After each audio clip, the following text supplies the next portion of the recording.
Ya. Santri Akri, opinian, like, comment. Makasih. Orang kalau selaras antara lisan dan hatinya, pasti terjadi keajaiban. Kalau ketika kita berdoa, hati kita yakin seutuhnya kepada Allah, pasti Allah gak akan ngecewain kita. Gak mungkin. Allah itu gak mungkin mengecewakan kita. Allah sendiri kok yang berjanji, wa idza sa'alaka ibadi anni fa inni qarib ujibu da'watad da'. Itu Allah yang bilang, ujibu da'watad da'. Aku tuh dekat. Artinya berharaplah kepadaku gitu. Dan aku akan mengijabah setiap orang yang meminta kepadaku. Jadi Allah sendiri yang berjanji akan menunjukkan keajaiban, mengabulkan permintaan-permintaan yang baik dari hambanya, sehingga tidak perlu kita ragu, Allah gak mungkin ngecewain kita. Begitu kita berdoa yang selaras di hati kita, yakin kepada Allah, Allah akan tunjukkan. Itu rahasia paling gampang untuk hidup bahagia, untuk sukses, untuk dapetin apa yang baik-baik yang kita harapin. Kalau kita ngandelin Allah banget dalam segala urusan, la yudayya'anallah, itu intinya. Allah nggak akan ngecewain kita. Manusia bisa banget ngecewain kita, bukan karena dia jahat. Kadang dia nggak ngecewain kita karena emang dia nggak mampu untuk memuaskan dan membahagiakan kita. Bukan karena dia pengkhianat. Seorang istri, seorang suami kadang mengecewakan kita bukan karena dia nggak sayang sama kita, tapi dia nggak mampu memenuhi semua kebutuhan kita. Dia terbatas. Dan justru juga banyak orang yang sengaja ngecewain kita karena dia jahat, tapi ada juga orang baik ngecewain karena dia nggak mampu. Tapi Allah Maha baik dan Maha mampu. Bukan cuma maha baik, kalau baik doang gak mampu, ya apa bisa kita lakuin kan? Tapi kalau baik dan mampu, gak ada batas. La haula wa la quwata illa billah. Keajaiban-keajaiban yang luar biasa terjadi dalam hidup kita kalau kita mengandalkan Allah. Selaras antara lisan dengan hati kita. Andalkan Allah. Gimana caranya biar kita dapat keajaiban? Buat Allah percaya sama kita. Itu tips yang paling penting. Buat Allah percaya sama kita. Kalau Allah udah percaya, udah selesai. Kalau Allah udah radhiyallahu an, Allah udah ridha, Allah udah percaya, Allah udah mengatakan kita siddiqun. Apa itu siddiq? Orang yang benar. Berarti Allah akan tunjukkan banyak sekali kebaikan dan keajaiban dalam hidup kita. Buat Allah percaya sama kita. Sehingga Allah menyebut kita orang yang benar. Ulaika humus shadiqun. Dia itu orang yang benar. Wadhkur fil kitabi Ibrahim innahu kana siddiqan nabiyya. Ibrahim itu hambaku yang siddiq. Nih kisah Ibrahim yang luar biasa yang dulu sering kita baca. Ibrahim itu by the way orang mana? Orang mana Ibrahim teh? Orang Irak. Ibrahim aslinya dari Irak. Dari Basrah. Mirip dengan Imam Hasan al-Basri, Basrah. Jadi Ibrahim itu orang Irak. Lalu berdakwah di Irak. Di usia 17 tahun tuh udah mulai kayak kita lah, anak ABG tapi udah hijrah. Hijrah pemikiran tapi bukan hijrah dari dosa kepada yang baik. Hijrah pemikiran. Dari awalnya mikirnya macam-macam, agak liar gitu. Wah ini Tuhan saya, yaitu matahari. Ini Tuhan saya, yaitu bulan. Ini Tuhan saya, yaitu bintang, kan liar ya.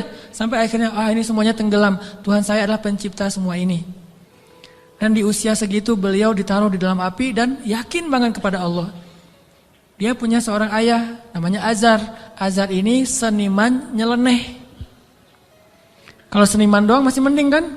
Ini udah seniman nyeleneh. Kalau seniman doang dia dengan artnya, dengan seninya itu hak dia. Tapi ketika dia nyeleneh, gimana? Dia membuat patung lalu menyuruh orang untuk menyembah patung buatannya. Dan dia juga tokoh agama. yang ngajarin cara nyembah patung buatannya, ngajarin doa-doanya, sehingga orang menyembah patung buatan Azar. Lalu dia punya kedudukan di sisi rajanya, Namrud. Sehingga ketika anaknya berdakwah di sana, kedudukan Azar ini terancam. Akhirnya dia diusir. Ibrahim diusir dari Irak, disuruh pergi atau dibunuh. Akhirnya berangkatlah Ibrahim bersama 2 orang. Satu istrinya yang terkenal sangat cantik. Sampai para ulama mengatakan, belum pernah Allah menurunkan seorang wanita cantik di muka bumi secantik Sarah. Itu perempuan paling cantik yang pernah ada di muka bumi. Kalau yang paling sempurna, Asiyah, Maryam, Khadijah, Fatimah. Tapi kalau yang cantiknya kayak Nabi Yusuf, itu Sarah tuh. Kalau laki-laki ganteng, Yusuf. Kalau perempuan cantik itu Sarah. Simbol kecantikan perempuan di muka bumi. Bukan siapa yang di Mesir teh? Cleopatra. Cleopatra kalau di film-film mah agak-agak hitam ya. Kurang menurut saya mah.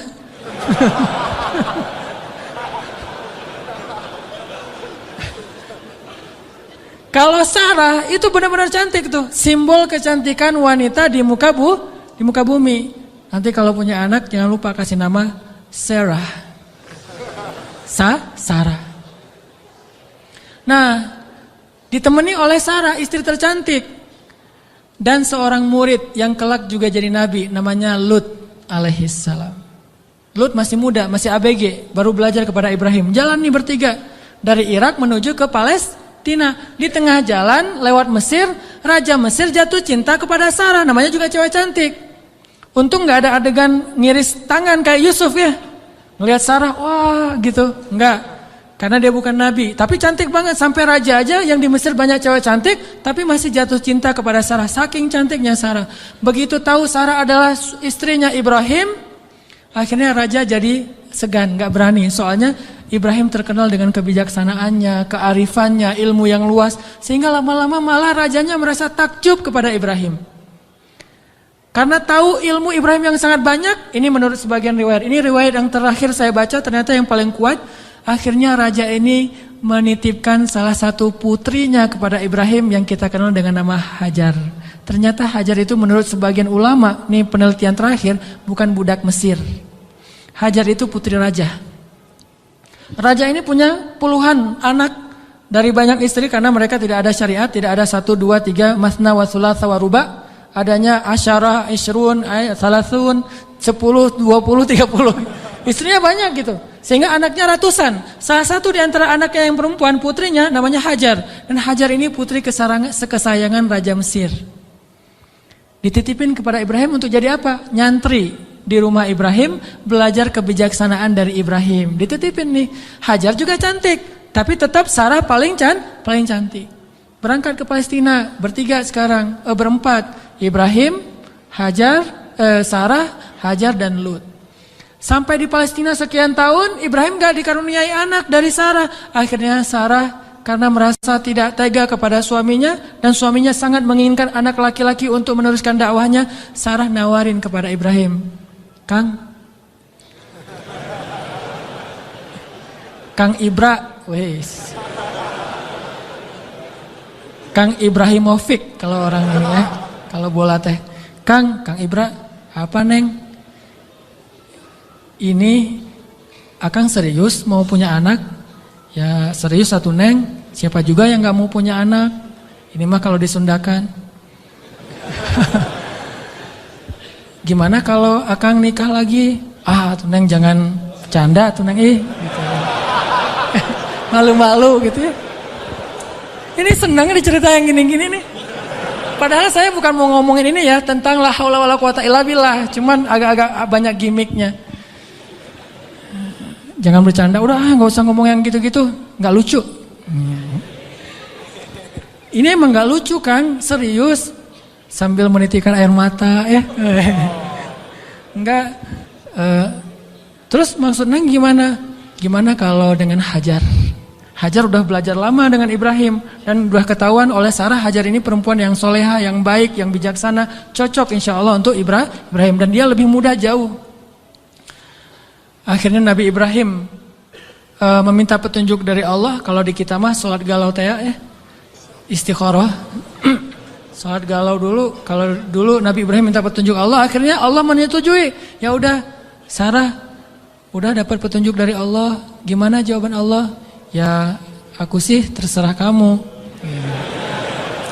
Atau aku sih yes, nggak tahu kalau kamu gitu ya.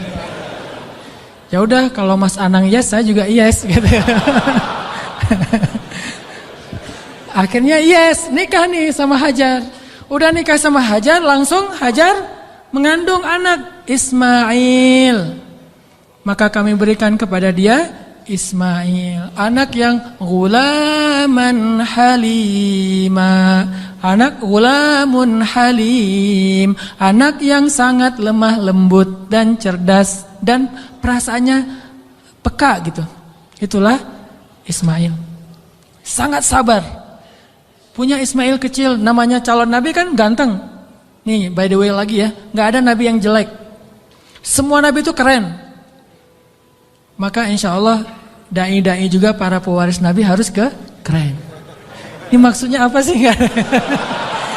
Nabi itu semuanya keren gitu ya.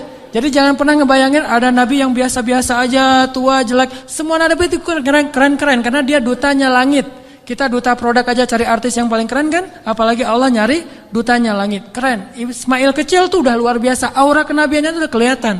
Sehingga akhirnya membuat Sarah, ini mungkin ada benarnya juga kata orang dulu.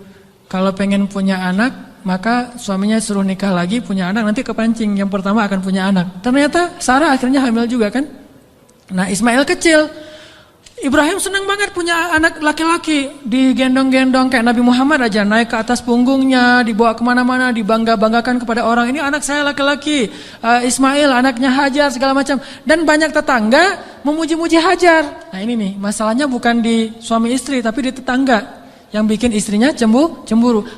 Sarah mah pasti awalnya niatnya baik, gak akan cemburu, tapi gara-gara tetangga, Hajar hebat ya, udah punya anak ganteng, mirip banget dengan Hajar, gitu-gitu. Akhirnya Sarah kan jadi panas juga lama-lama tuh. Nah wajar, akhirnya Sarah mengusulkan, janganlah tinggal dengan serumah dengan saya udah gak tahan. Hening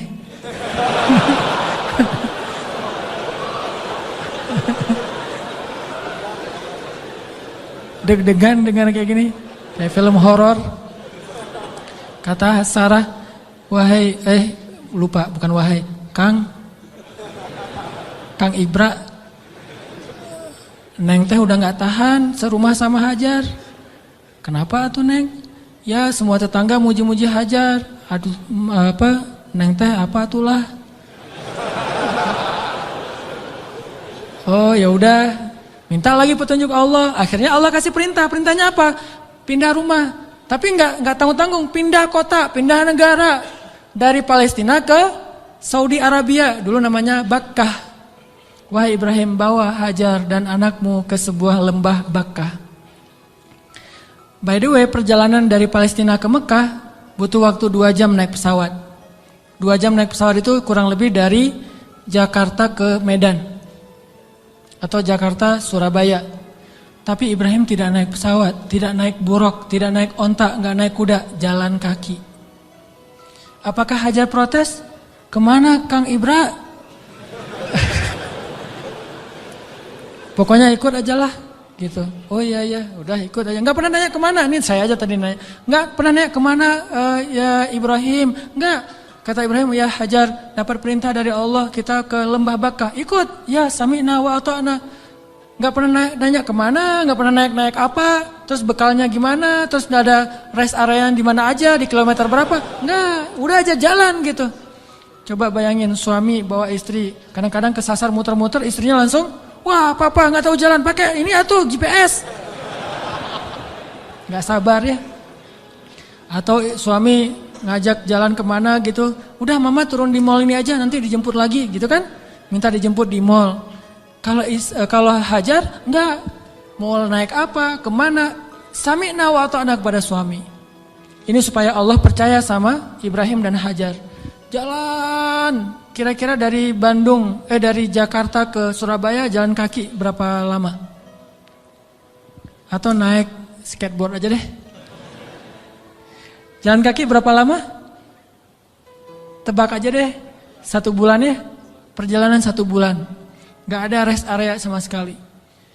Makanannya apa yang dibawa sebagai bekal? Roti keras yang kalau dimakan itu harus direndam dulu dengan air.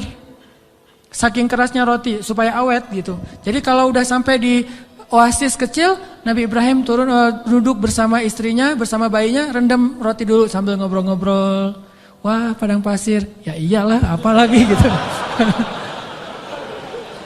Direndam nih roti sampai akhirnya rotinya udah agak lembut, makan. Hajar ngasih ke anaknya. Udah gitu jalan lagi sebulan, bayangin. Nggak pernah nanya kemana sih Ibrahim. Ini nyasar kemana sih kita? Nggak bawa peta gitu? Nggak sama sekali, jalan aja. Sami'na wa ata'na. Begitu sampai di sebuah lembah yang kata Allah, biwadin ghairi dhi zar'in 'inda baitikal muharram. Di sebuah lembah yang tidak ada pohon apapun. Pohon yang di tempat lain di padang pasir aja tumbuh, ini enggak tumbuh sama sekali saking tandusnya. Udah sampai di lembah itu, kemudian Ibrahim mengatakan, disinilah tempat kita. Ini rumah kedua kita. Hajar enggak pernah banding-bandingin, rumah Sarah enak tuh di Palestina, kok saya ditaruh di sini? Enggak. Udah, oh iya, tinggal di sini teman Ismail. Dan enggak ngomong-ngomong juga, ini gara-gara Hajar, gara-gara Sarah nih. Enggak nyalahin Sarah, enggak nyalahin Ibrahim. Sami'na wa ata'na. Buktikan itu biar Allah percaya sama kita. Kalau Allah percaya, Allah enggak akan ngecewain kita. Sami'na wa ata'na. Ya Ibrahim, ya. Tinggal di situ aja. Baru 3 hari tinggal di situ. Akhirnya Ibrahim mengatakan di satu pagi, ya Hajar, aku harus kembali ke Palestina. Baru di situ Hajar tanya, setelah sebulan gak nanya apapun, taat aja. Baru ketika mau ditinggal di lembah yang gak ada air sama sekali, cuma ada air di dalam tempat dari kulit yang mereka punya, dan itu hanya bertahan 1 hari lagi. Tiba-tiba Ibrahim bilang mau pergi ke Palestina lagi. Baru di situ Hajar bertanya dengan lembut sekali, ya Ibrahim, kenapa kamu meninggalkan kami di sini? Nanyanya gitu. Mendengar pertanyaan ini Ibrahim gak tega dan langsung pergi. Gak menjawab, gak ngelihat, pergi aja. Melihat suaminya pergi, anaknya lagi digendong. Ibrahim Hajar gak pernah mengatakan, kamu tega sama saya? Kalau kamu tega sama saya, minimal jangan tega dong sama bayi saya. Sinetron banget ya. Ini sama bayi saya nih, bayi kita Ibrahim. Ini hasil cinta kita berdua gitu kan. Enggak sama sekali, enggak baper lah. Iman tuh mengalahkan baper. Ya Ibrahim, kenapa engkau tinggalkan kami di sini? Cuma sesingkat itu pertanyaannya, lembut lagi tuh, dan enggak marah-marah. Pokoknya kalau kamu pergi jangan balik lagi. Enggak gitu. Ibrahim enggak tega. Akhirnya Ibrahim jalan aja. Begitu agak jauh Ibrahim jalan, baru Sarah nanya dengan pertanyaan yang benar. Allahu amaraka bihadza? Apakah Allah yang menyuruhmu begini?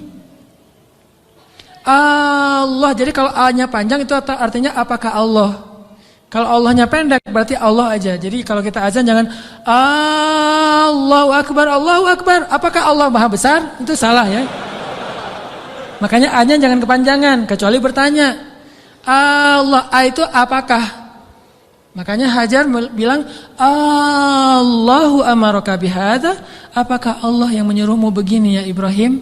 Baru Ibrahim berhenti dan mengatakan, ya. Ini setelahnya kalimatnya powerful banget. Apa kata Hajar? Idzan la yudayyi'anallah. Kalau gitu pergilah wahai suamiku, Allah enggak akan mengecewakan kami. Coba. Baru Allah percaya sama Hajar. Kalau gitu pergilah suamiku, Allah gak akan mengecewakan kami. Jadi kita, Mah, Papa pergi dulu ya. Papa baru datang pergi lagi. Gak usah dijawab. Langsung aja nyalain kendaraan. Nanti istri akan nanya, Pak, Allah yang nyuruh Papa pergi gitu. Baru dijawab. Kalau dia gak nanya gitu berarti pertanyaannya salah. Jadi jangan dijawab. Udah jangan nyalain kendaraan deh. Pakai helm. Gereng. Ujung-ujungnya baru nanti di SMS, Pak, kemana Pak? Allah yang nyuruh Papa pergi ya. Baru kita bilang, benar Mah, Allah yang nyuruh. Yaitu untuk ta'lim. Kan Allah yang nyuruh kan? Ta'lim. Oh kalau gitu pergilah Pak. Selama-lamanya.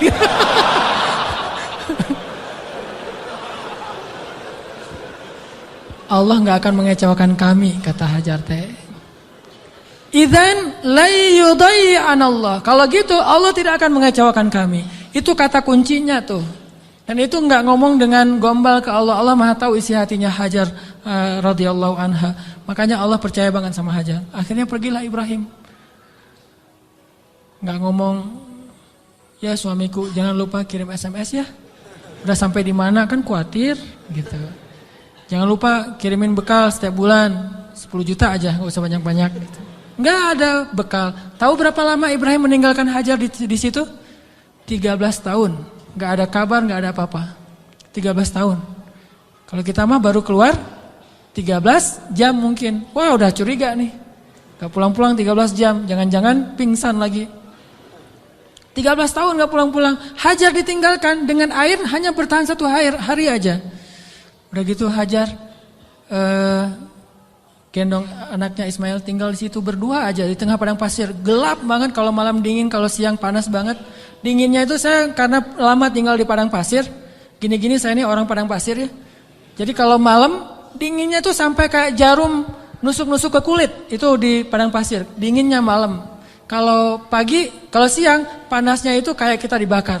Ekstrim, bawa bayi.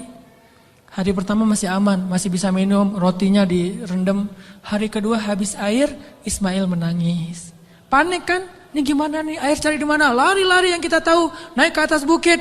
Di mana ada burung yang, kalau ada burung berarti pertanda ada air. Nggak ada burung, tapi ngelihat genangan air, turun lari. Karena pengen mendapatkan air buat anaknya yang masih kecil. Sayang banget sama Ismail. Pas turun lari ternyata nggak ada apa-apa. Naik lagi ke bukit berikutnya yang namanya Marwah. Turun mondar-mandir. Kenapa sampai 7 kali di tempat yang sama? Saking paniknya. Ismail terus dari kejauhan terdengar suaranya menangis. Pas Hajar sampai di bukit Marwah, suara tangisan itu hilang. Mulailah Hajar was-was dan khawatir. Jangan-jangan Ismail sudah meninggal karena kehausan.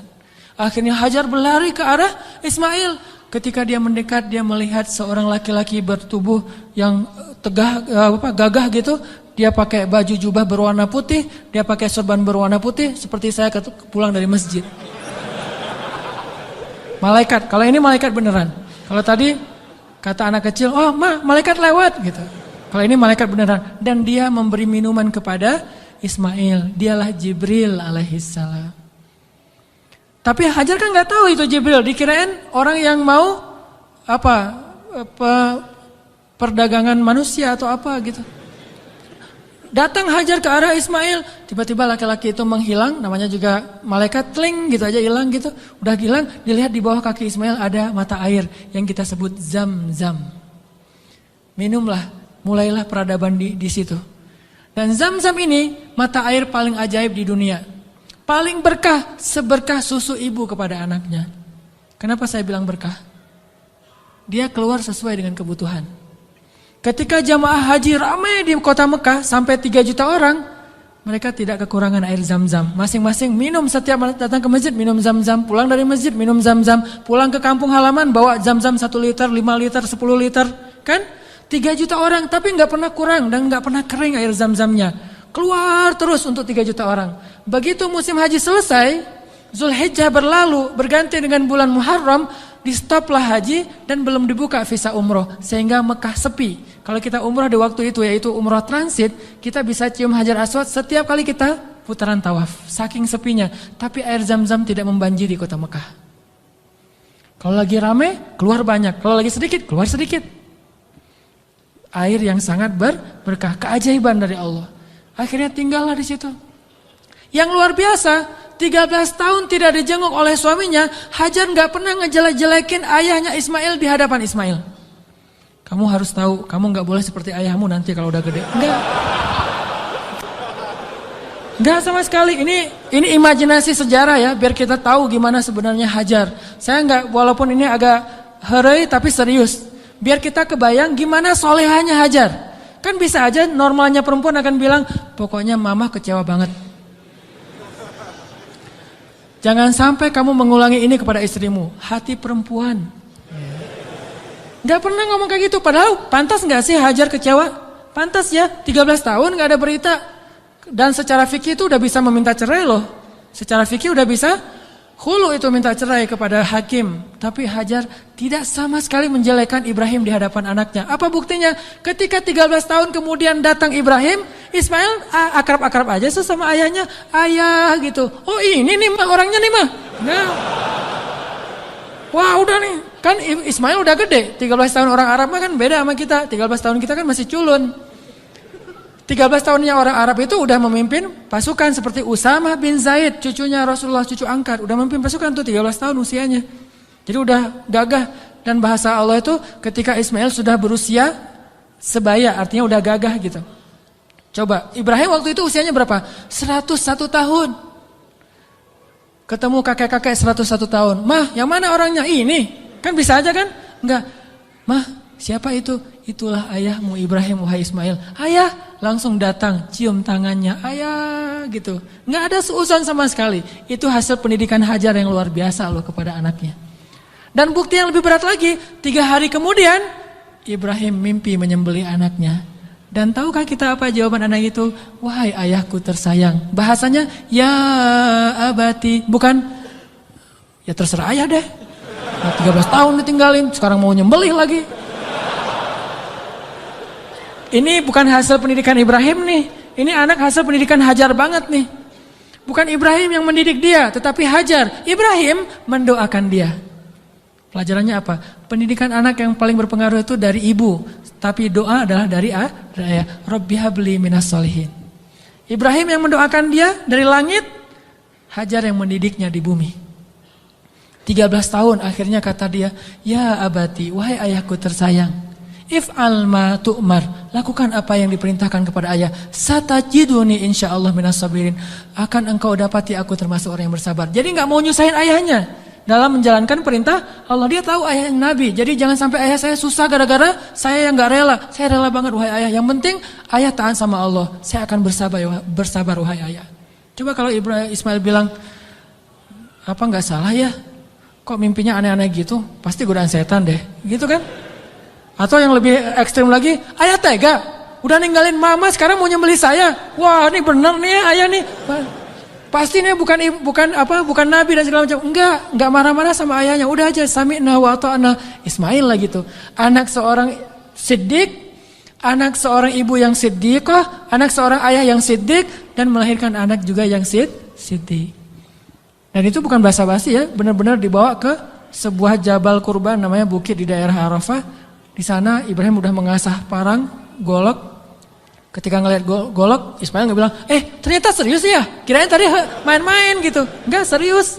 Ismail tahu, udah ditidurkan Ismail. Sebelum ditidurkan Ismail curhat dulu sama ayahnya. Ya ayah, ya abati. Abati itu panggilan lembut. Kalau yang biasa ya abi. Jadi kalau kita bilang abi itu biasa. Kalau mau lebih lembut, abati, itu lembut banget. Wahai ayahku tersayang. Ya abati. Supaya ayah tidak berat hati dalam melakukan perintah ini, tolong tutuplah wajah saya, biar ayah gak ngelihat wajah saya. Takut kasihan. Oh ya, ditutup. Wahai ayah, tutup tubuh ayah dengan kain, supaya darah saya tidak mengenai baju ayah dan dilihat oleh ibu, nanti ibu jadi sedih. Ditutup. Wahai ayah, sampaikan salam saya ke ibu. Saya sayang sekali kepada ibu. Coba gimana hati seorang ayah? Terakhir, ayah, tajamkan pisau itu supaya memudahkan saya. Berarti yakin banget kan? Gak ada sama sekali kepikiran oleh Ismail, tenanglah ntar diganti dengan domba. Gak kepikiran. Itu mah kita yang udah yakin karena udah baca buku. Dan salah lagi baca bukunya. Buku yang kita baca tuh Ismail tiba-tiba berubah jadi domba. Terus Ismailnya kemana? Kan gitu kan bukunya? Padahal gak gitu. Ismailnya dibangunkan, dombanya keluar dari bukit terus disembelih. Bukan Ismail berubah jadi domba, tetap aja anaknya. Cuma ada dikutuk jadi domba kan. Saya kayak malin kundang. Enggak, itu mah salah dalam catatan buku sejarah. Ya ayah, sampaikan salam saya ke ibu ya. Dan tolong jangan ceritakan ini dulu kepada ibu. Padahal dia tahu ibunya soleha banget dan kuat banget. Akhirnya ditaruhlah golok itu di leher Ismail. Dan Ibrahim mengatakan Bismillahirrahmanirrahim, Allahu Akbar. Mau ditarik tuh. Yakin dan Allah tahu isi hati Ibrahim. Mau ditarik, Ismail udah pasrah aja. Udah ini terakhir kali saya hidup di dunia. Baru ketemu 3 hari dengan ayah saya. Pas mau ditarik, Allah tahan tangannya Ibrahim seperti orang stroke, gak bisa gerak gitu. Baru Allah berfirman, Ya Ibrahim, qad saddaqtar ru'ya. Engkau sudah membenarkan perintah. Allah udah percaya sama Ibrahim sekarang. Ditahan. Akhirnya kata Allah, angkat Ismail. Ini adalah balaun mubin. Inilah ujian yang berat untuk melihat siapa yang benar-benar beriman. Gitu cara Allah percaya sama kita. Lewat ujian hidup kita, lewat masalah-masalah kita. Apakah kita masih yakin sama Allah? Sampai ke titik darah penghabisan masih yakin sama Allah? Justru di titik itulah nanti Allah percaya sama kita. Allah ganti semua musibah itu sebagai rahmat. Allah kasih dia seekor domba yang sangat besar. Dan kelak itu menjadi syariat yang sangat indah bagi kaum muslimin. Diabadikan sepanjang masa, ribuan tahun dikenang. Ini bukti. Maka buat Allah percaya sama kita, maka Allah gak akan mengecewakan kita. Ingat kata-kata Hajar, la yudayyi'anallahu idzan. Kalau Allah yang memerintahkan gini, berarti Allah tidak akan mengecewakan saya. Cukuplah Allah yang menyuruh kita, yakin Allah gak akan ngecewain kita. Udah setelah itu, hasbunallah, la haula wala quwata illa billah, tawakkaltu 'alallah, aslamtu ilallah, dan seterusnya. Insyaallah kita akan melihat keajaiban. Itu aja teman-teman yang dirahmati Allah. Mudah-mudahan kita menjadi orang yang bisa selalu mengandalkan Allah dalam hidup kita. Sampai Allah percaya sama kita, lalu Allah menunjukkan keajaiban dalam setiap urusan kita. Marilah kita tutup dengan berdoa. Semoga ilmu yang sederhana yang baru kita dapatkan. Ya Allah, segala kebaikan ada di tangan-Mu ya Allah. Ya Allah, Engkaulah yang maha pemurah ya Allah. Ya Allah, Engkaulah yang maha pengasih ya Allah. Ya Allah, tidak ada yang susah dan sulit bagimu ya Allah. Engkau maha kuasa atas segala sesuatu ya Allah. Engkau hanya mengatakan kun, maka segalanya menjadi seperti kehendak-Mu ya Allah. Ma syi'ta kan wa ma lam tasya lam yakun ya Allah. Apa yang Engkau kehendaki pasti terjadi, dan apa yang tidak Engkau kehendaki tidak akan terjadi ya Allah. Kami yakin kepada kebesaran-Mu ya Allah. Kami yakin tidak ada hal yang mustahil bagimu ya Allah. Tidak ada hal yang mustahil satupun di muka bumi ini, di langit dan di bumi bagimu ya Allah. Engkaulah yang telah menciptakan langit yang maha luas, yang bahkan kami belum tahu di mana tepi dari langit itu ya Allah. Engkaulah yang telah menciptakan bintang-bintang yang sangat banyak, bahkan kami tidak sanggup menghitung jumlahnya ya Allah. Engkaulah yang telah menciptakan setiap butir-butir yang ada di dalam tanah, yang kemudian tumbuh menjadi tanaman, menjadi pohon yang besar, lalu memberikan buah-buah yang ranum kepada kami. Engkaulah yang telah memberikan janin di dalam rahim para perempuan-perempuan yang Engkau kehendaki, yang dengan itu Engkau menciptakan manusia dengan bentuk yang sempurna. Engkaulah yang maha kuasa atas segala sesuatu ya Allah. Engkau memberikan rezeki kepada siapa yang Engkau kehendaki. Tidak ada yang bisa menghalanginya. Tidak ada seorang pun ya Allah. Engkau punya segala cara. Bahkan kadang Engkau tidak perlu cara untuk memberikan kebaikan kepada hamba-Mu. La haula wa la quwata illa billah. Tidak ada daya dan upaya kecuali Engkau ya Allah. Tidak ada daya dan upaya bagi kami kecuali dengan pertolongan dari-Mu ya Allah. Iyyaka na'budu wa iyyaka nasta'in.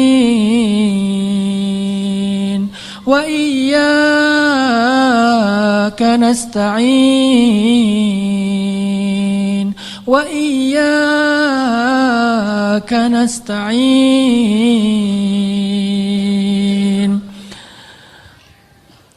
Ya Allah, sesungguhnya salat kami, ibadah kami, ruku dan sujud kami, hidup kami persembahkan untuk-Mu ya Allah. Ajarkan kami untuk tulus dalam mengatakan kalimat yang mulia itu ya Allah, sehingga benar-benar kami menyerahkan hidup dan mati kami kepadamu ya Allah. Inna salati wa nusuki wa mahyaya wa mamati lillah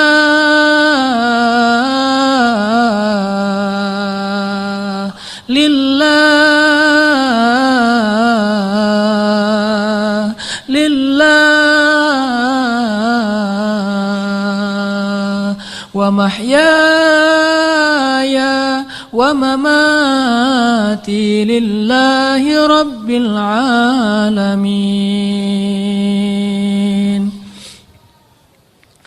Ya Allah ya Arhamar Rahimin, kuatkanlah hati kami dalam keimanan ya Allah. Kami tidak tahu bagaimana keadaan kami di akhir hayat kami nanti. Bisa jadi saat ini kami menjadi orang-orang yang dekat kepadamu. Tiba-tiba di akhir hayat kami menjauh darimu. Dan tidak ada yang bisa menyelamatkan kami hari itu kecuali Engkau ya Allah. Bisa jadi sekarang kami rajin ke masjid, sholat berjamaah. Tetapi di akhir hayat kami berputus asa sehingga kami meninggalkan panggilanmu ya Allah. Kami berlindung kepadamu ya Allah dari kelemahan diri kami sendiri ya Allah. Kami tahu Nabi-Mu pernah bersabda, bisa jadi seseorang sepanjang hidupnya beramal solih, amal ahli surga sampai jaraknya dengan surga hanya sejengkal saja, tetapi berlalulah ketetapan yang lain sehingga dia mati dalam keadaan syirik dan kufur dan masuklah dia ke neraka. Kami berlindung kepadamu dari keadaan orang seperti itu ya Allah. Tidak ada yang bisa menjamin kami selamat. Bukan ibadah kami, bukan sholat, bukan sujud, bukan ruku kami, bukan kesolehan kami. Bahkan orang yang paling soleh seperti seorang laki-laki Bani Israel bisa kufur dan akhirnya su'ul khatimah di akhir hayatnya ya Allah. Hanya Engkau yang bisa menjamin akhir hayat kami ya Allah. Kami belum merasa aman meskipun sekarang kami bersyukur mendapatkan hidayah untuk berhijrah. Tetapi tidak ada yang menjamin kami bisa istiqomah seperti ini sampai akhir hayat ya Allah. Ya muqallibal qulub, ya muqallibal qulub, tsabbit qulubana. Wahai yang membolak-balikan hati, tetapkanlah hati kami dalam keimanan ya Allah. Tetapkanlah hati kami dalam keimanan ya Allah sampai akhir hayat kami, agar kami bisa menutup usia kami dengan kalimat la ilaha illallah, dan hanya itulah jaminan bagi kami untuk selamat di akhirat ya Allah. Ya Arhamar Rahimin, kami kadang pernah melihat saudara-saudara kami yang Engkau uji dengan sakit yang amat berat, dan mereka bersabar menghadapi ujian itu. Mereka miskin, lalu Engkau uji dengan sakit yang bahkan banyak para dokter mengatakan mungkin tidak akan sembuh lagi, dan mereka hampir tidak punya harapan untuk sembuh, tetapi mereka bersabar dan ridho dengan ketetapan-Mu. Lalu kami menyadari, bagaimana jika kami yang Engkau berikan ujian seperti itu? Apakah kami akan sabar atau kami akan berputus asa ya Allah? Ketika kami harus merasakan sakit 24 jam dalam sehari yang luar biasa rasanya, apakah kami akan bersabar atau kami berputus asa sehingga kami datang kepada para dukun atau akan bunuh diri dalam keadaan kufur ya Allah? Tidak ada yang menjamin kami akan kuat pada hari itu kecuali Engkau ya Allah. Wahai yang menggenggam hati hamba-hambanya, genggam eratlah hati kami dalam kasih sayang dan hidayah-Mu ya Allah. Kami berserah diri kepadamu ya Allah. Ya Arhamar Rahimin, jangan biarkan kami tergelincir ketika kami mendapatkan ujian-ujian yang sesungguhnya ujian itu agar Engkau percaya kepada keimanan kami. Sadarkanlah kami selalu, agar kami selalu percaya bahwa ujian adalah agar kami membuktikan keimanan kami kepadamu, sehingga kami bisa bertahan dalam ujian itu ya Allah. Kuatkanlah kesabaran kami ya Allah. Lapangkanlah dada kami ya Allah. Bimbinglah fikiran kami agar selalu berhusnuzon kepadamu dan kepada hamba-Mu ya Allah. Ya Arhamar Rahimin, bantulah kami dalam segala masalah kami ya Allah. Engkaulah yang maha pemberi rezeki. Limpahkanlah rezeki yang halal bagi kami, ya Allah.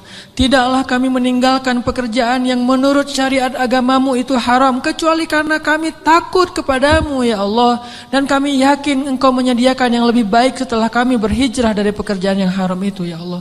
Kami percaya dan yakin. Maka tunjukkanlah keajaiban kepada kami. Beri kami rezeki yang lebih baik setelah kami meninggalkan yang syubhat. Ya Arhamar Rahimin. Di antara kami ada yang berharap sekali Engkau anugerahkan keluarga yang menyejukkan mata. Anugerahkanlah keajaiban kepada kami. Berikan kepada kami pasangan-pasangan yang menyejukkan hati kami. Mungkin kami mencintai seseorang karenamu, tetapi dia tidak tahu tentang perasaan kami. Beritahu kepadanya, ya Allah, karena tidak tahu bagaimana cara kami mendekatinya, kecuali mendekat kepada Rabb-Nya, ya Allah. Engkaulah Rabb hati segala makhlukmu, ya Allah. Ya Allah, jadikanlah kami termasuk orang-orang yang Engkau bimbing perasaannya, agar selalu mencintai yang Engkau cintai, ya Allah. Ya Arhamar Rahimin, anugerahkanlah juga untuk kami. Jika di antara kami ada yang sedang sakit, beri kami kesabaran dan kesembuhan, ya Allah. Jika di antara kami ada yang telah wafat, maka rahmatilah saudara kami yang telah kembali kepadamu, ya Allah. Ya Arhamar Rahimin, ampunkanlah dosa ayah dan ibu kami, ya Allah. Bagaimanapun juga, karena jerih payah, keringat, darah, air mata mereka, kami tumbuh menjadi orang yang seperti sekarang ini, ya Allah. Menjadi orang yang insya Allah dengan seizinmu menjadi orang yang bahagia, ya Allah. Karena perjuangan orang tua kami lah akhirnya kami bisa hidup layak, ya Allah. Walaupun kami sering mengkufur dan mengingkari kebaikan orang tua kami, ya Allah. Ya Arhamar Rahimin, kami tidak sanggup membalas kebaikan orang tua kami. Kami hanya mampu mendoakan kebaikan untuk mereka, ya Allah. Ampunkanlah dosa ibu kami, ya Allah. Ampunkanlah dosa ayah kami, ya Allah. Ampunkanlah dosa guru-guru kami, ya Allah. Ampunkanlah dosa pasangan kami, suami dan istri kami, ya Allah. Ampunkanlah dosa anak-anak kami, ya Allah. Ya Arhamar Rahimin, tunjukkanlah mujizat-Mu untuk kaum muslimin di Gaza. Tunjukkanlah mujizat-Mu untuk kaum muslimin di Palestina. Tunjukkanlah pertolongan-Mu seperti Engkau menolong Ahlu Badar dengan menurunkan ribuan malaikat kepada kaum muslimin di Suriah, ya Allah. Tidak sulit bagimu untuk menolong saudara-saudara kami yang ada di Suriah. Senjata-senjata orang kafir tidak ada apa-apanya dibandingkan kebesaran-Mu, ya Allah. Kami percaya kepada kemahaagungan dan kekuatan-Mu yang tidak ada bandingannya, ya Allah. Engkau dengan mudah menghancurkan pasukan Ahzab. Engkau dengan mudah membobol benteng-benteng Konstantinopel. Engkau dengan mudah menghancurkan orang-orang kafir di padang Badar. Engkau dengan mudah menghancurkan benteng-benteng Yahudi di Khaybar. Mudah bagimu, ya Allah. Sangat mudah bagimu untuk menghancurkan orang-orang yang memusuhi kaum muslimin. Tapi kami sadar, jika Engkau memberikan ujian kepada kaum muslimin hari ini, sesungguhnya Engkau menginginkan agar kami menunjukkan persaudaraan di antara kami, agar kaum muslimin yang ada di Indonesia berempati dan mereka mau membantu saudaranya di Palestina, Suriah, Irak, Yaman, dan seluruh dunia, ya Allah. Engkau ingin menghubungkan hati-hati kaum muslimin dengan ujian ini, kami tahu, ya Allah. Tetapi kami tetap berharap bantuan dan kasih sayang-Mu, ya Allah. Sadarkanlah kaum muslimin. Mungkin tidak banyak berita yang menyiarkan tentang keadaan saudara kami di Suriah. Tetapi hati kami tidak tertutup untuk mereka, ya Allah. Ajarkanlah kaum muslimin untuk menyayangi saudaranya seperti satu jasad, ya Allah. Berikanlah kemampuan kami untuk bisa membantu kaum muslimin di seluruh dunia. Dan bantulah kaum muslimin di seluruh dunia dengan kesabaran, dengan ketabahan, dengan kekuatan dari-Mu, ya Allah. Kami yakin mungkin Engkau lebih mencintai orang-orang di Palestina daripada kami, sehingga Engkau mengambil nyawa mereka dalam keadaan syahid. Maka sayangilah kami seperti mereka, sehingga Engkau kelak memberikan kami pahala syahid karena kami menolong mereka, ya Allah. Rabbana zalamna anfusana wa illam taghfir lana wa tarhamna lanakunanna minal khasirin. Maafkanlah kami, ya Allah, jika selama ini kami masih ragu kepadamu, ya Allah. Kami masih bimbang dan ragu kepada kebesaran-Mu ya Allah. Mulai sekarang kami akan belajar yakin kepadamu, belajar selalu mengandalkan-Mu dalam segala urusan kami. Kami tidak akan bergantung kepada makhluk, kami bergantung kepadamu. Kalaupun kami menggunakan makhluk, kami bekerja sama dengan manusia, itu karena perintah-Mu, bukan karena kami ragu kepadamu ya Allah. Rabbana atina fid dunya hasanah wa fil akhirati hasanah wa qina adzabannar. Ya Allah, jadikanlah kami laki-laki yang selalu percaya kepada kebesaran-Mu. Anugerahkanlah kepada kami istri seperti Hajar. Anugerahkanlah kepada kami anak laki-laki seperti Ismail. Dan anugerahkanlah kepada kami suami seperti Ibrahim. Anugerahkanlah kepada kami orang-orang yang selalu percaya kepadamu. Dan jadikanlah kami termasuk di antara orang-orang yang beriman. Ya Rabbana, beri kami hasanah di dunia, hasanah di akhirat, dan jauhkanlah kami dari api neraka. Alhamdulillahirrabbilalamin. Teman-teman yang dirahmati Allah, setelah kajian ini, oleh-oleh yang kita bisa bawa pulang, selalulah mengandalkan Allah dan bersabarlah dengan ujian. Buat Allah percaya kepada kita, kemudian tunggulah keajaiban terjadi dalam kehidupan kita. Mudah-mudahan ilmu yang malam ini kita dapatkan benar-benar mengubah kehidupan kita menjadi lebih baik, memperbaiki keimanan kita, memperbaiki akhlak kita. Barakallahu fiikum, subhanakallahumma wabihamdika, asyhadu an la ilaha illa anta, astaghfiruka wa atubu ilaik. Assalamualaikum warahmatullahi wabarakatuh.